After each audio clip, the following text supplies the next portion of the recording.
Hi, everybody. It is Kathy, and I love to be selling. Come on in, everybody. Let me know how you are doing on this hot, hot, hot day. So I have my sunbonnet on. This was a day, I'll tip it up so you can see me. This was a day where absolutely you're walking on the shady side of the street here in New York. It was very, very hot and very, very humid. And I'm very grateful for air conditioning. But let me just see how everybody's doing. Let me know that you can hear me, and we will get to this. Hey, Liana, how are you? Good to see you. Hey, Jean, good to see you. And we've got John bopping in. Hey, Jan, I see you there. Good, good, good. John, where'd you go? There you go. You know, as people comment, the comments drop down so that I lose people if I don't give a shout out to you fast enough. Anyway, great to see everybody. Hi, Patricia. Yeah, done with the humidity too. And you know what I'm thinking, like, it's hot, hot, hot, and then when it's cold, cold, cold in the winter, if it's not one thing, it's another, right? So anyway, good to see everybody. Hey, G's coming in from Michigan. Good, we're all over the place. Hot, hot, hot where you are too, Trish. I hear you. Dale, I know it's hot in Florida. It's like, oh my goodness, so hot, hot, hot. But come on in, because what I want to talk about is getting seen and sold on eBay. Because I know you all know that eBay search has changed a lot, a lot, a lot, a lot. And in case you don't know, eBay Open, which is eBay's mega event, which is held July, at least it has been for the past 3 years, and hopefully eBay will continue to do it. When I go this past time, and I did present, I live streamed from there, which was great, and you can catch it on my YouTube channel because it was recorded. But what I do is I spend a lot of time with team members, and I just sit there and talk and talk and talk and listen and listen and listen and write tons of notes and just ask them a lot of questions and really talk about, search and what's going on eBay, different plans, what they see, because I'm interested in not only what is going on now and what eBay is focusing on now, but the direction that they're going.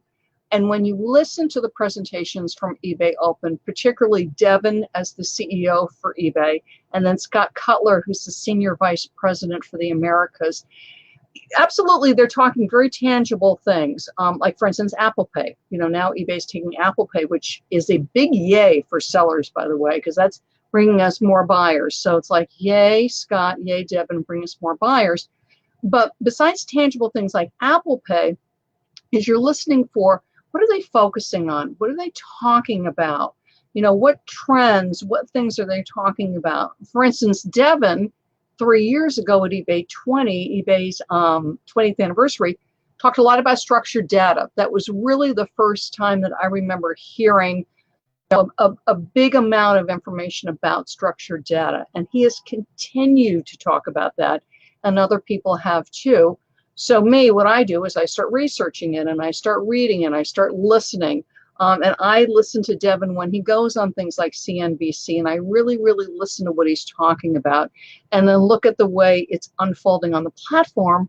And the reason why is because it impacts us in how we list, and it impacts us in how we search, how customers are searching. And that impacts us as sellers. So it's very, very, very important to listen. And if you don't have the time to do that, I do. Also, I find it really interesting. Just catch my videos or pop into any of my groups, eBay Selling Basics or eBay Stores, because we'll be chatting about it, and ask questions and just, let me know what you think.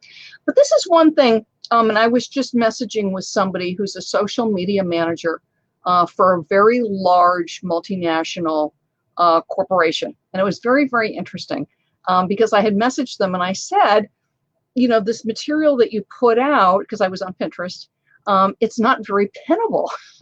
I said, it's not pinnable. There aren't any graphics there for me to grab. And what she said, which was so interesting to me, thinking about search, was, well, you know what, Kathy, that's really not a priority for us. Pinterest is not a priority for us. And I thought, how interesting. Facebook very much is a priority for them because I see them on Facebook. Twitter very much is a priority for them because I see them there. And YouTube, interesting, right? And what got me thinking of, for us as sellers, because this is a large multi-billion-dollar corporation that has plenty of money and plenty of budget, but certainly corporations have a budget to follow, just like we as sellers have a budget to follow. is that they were making choices. And they were making choices because of what they were aiming for, what their priorities were. And I think for us as sellers, and I know it can get frustrating at times with things that happen to us, like glitches, is it can be hard sometimes to set those priorities, because what we want is we want all the search benefits from eBay, but there are at times consequences to getting those search benefits on eBay. For instance, and I'll bring it up, free returns. You absolutely get search benefits from free returns. I have heard that from multiple staff, multiple executives, which, by the way, because I was listening to some YouTubes, some very interesting information out there. Anything I tell you guys, I check it with multiple sources. And it's not that I don't love people and I don't love sources of information, but this is the way I was raised. My mother was an English major. Is that anytime you are citing a source or citing information, or remember footnotes in college? I had to write papers with footnotes. Is you always want to check and double check. Sadly, this is something that seems to have gone by the wayside for various reasons, shall we say, in the news. But I really attempt is when I tell you guys something, I haven't just checked it with one staff member. I've checked it with multiple staff members, because sometimes there's a little, something's a little off, and it could be just an honest mistake they've made. Sometimes we mishear things. Sometimes there's a new update that has come out and that person has not seen it. I remember staff has to keep up with all the changes that are happening on the platform, just like we have to keep up with it. So I always double and triple check. Because you will hear some, I was just listening to some stuff and it's just wrong. It's just flat out wrong. And my suspicion is the person didn't double and triple check their information. And the other thing is, it's hard if you're listening, because sometimes when we listen, we mishear. I'm very into, I like to see it in writing. Give me a source. Let me read it. Let me look at it. And if somebody says something to me, I will say it back to them. I'll say, did you just say blah, blah, blah, blah, blah? And, we'll do it that way. So anyway, there's absolutely search benefits to free returns. Now, before everybody starts screaming at me, saying, no, I won't do free returns, I don't do free returns on everything. I don't. I do it on some things because it has search benefits. Why not? Also because I am a top-rated seller. So with free returns, I get my top-rated plus 10% final value fee. But this is where you have to do your math, is you look at your sales data, and with everything that's happening on eBay, and if you're not doing this, I really encourage you to do this because it's good business practice. You need to look at your sales data every month. It's also a good idea to do it every week. You need to look at your returns. How many returns are you getting?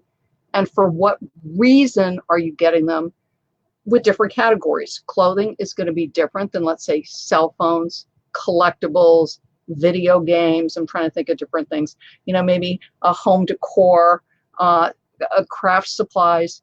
I sell some sewing patterns. I have never had I'm really trying to think. No, I've never had a sewing pattern returned ever. Okay. So I would do free returns on sewing patterns. Could somebody use the pattern and return it? Yeah, but it's never happened.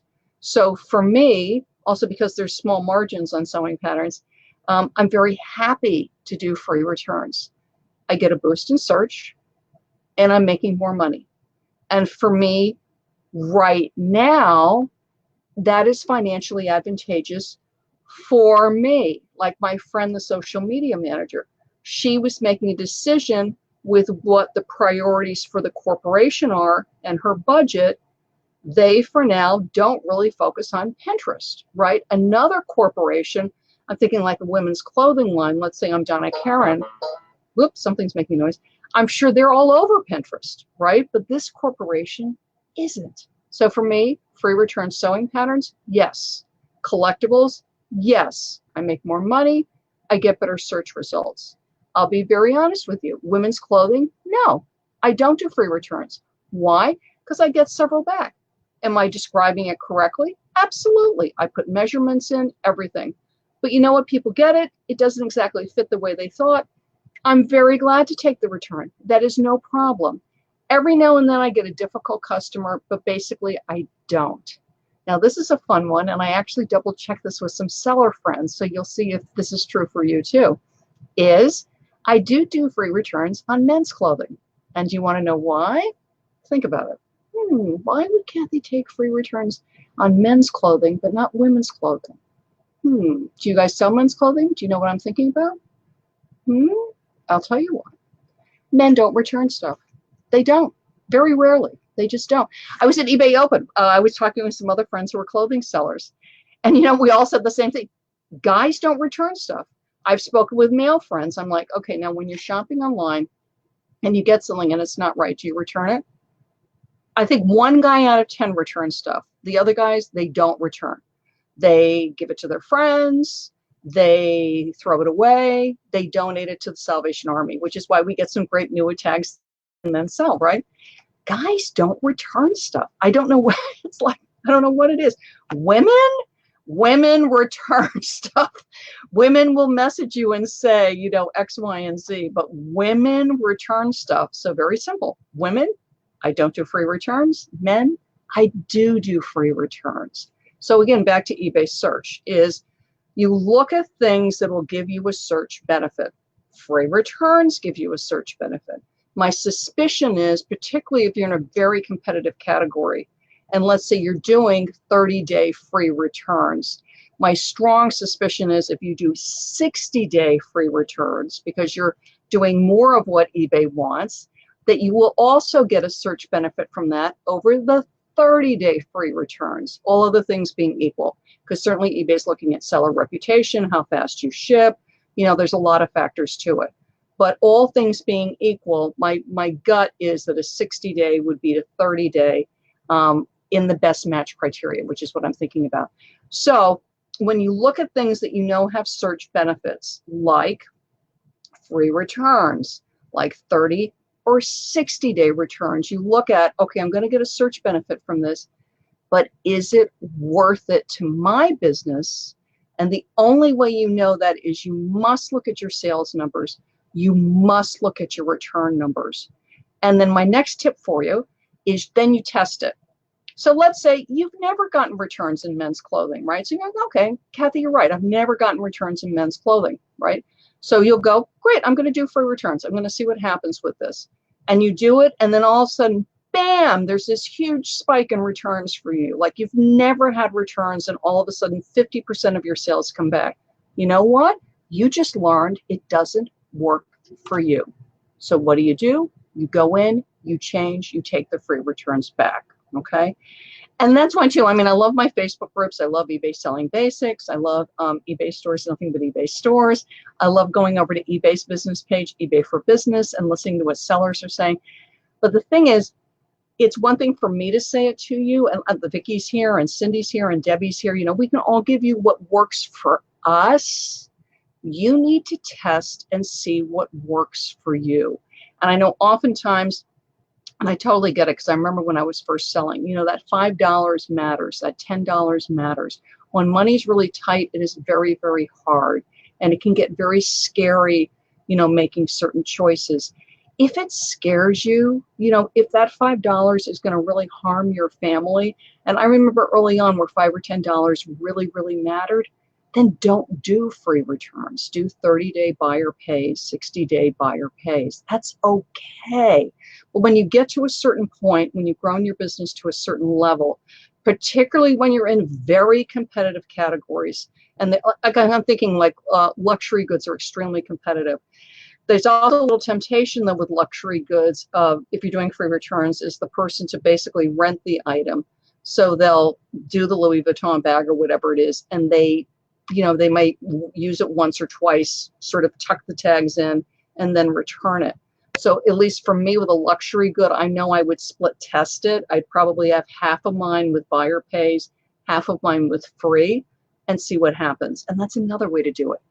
But all these things that give us search benefits, you definitely want to listen to other sellers. You definitely want wisdom. Look at your numbers and then test it.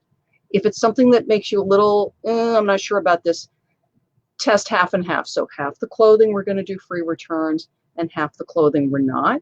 And then you can fairly evaluate what works for you, especially if you're a top rated seller. I mean, that 10% final value fee discount can really add up, and you can see it on your bill how much money you're getting back. But again, you've got to evaluate for you. It's a category you're getting a lot of returns in, you know, so that would cost me maybe $50, $60 to take those returns. And for that, I'm only getting maybe $30 back from eBay. That means I'm losing $30. Now, do I have margins wide enough to absorb that? Because one thing Devin said at eBay Open, and I'm certain it's right, which is when you offer free returns, the sale and that thing will go up. And it's not necessarily that people are looking to return the item. They just like to know, hey, I'm not going to have to pay for the return if I do need to return it.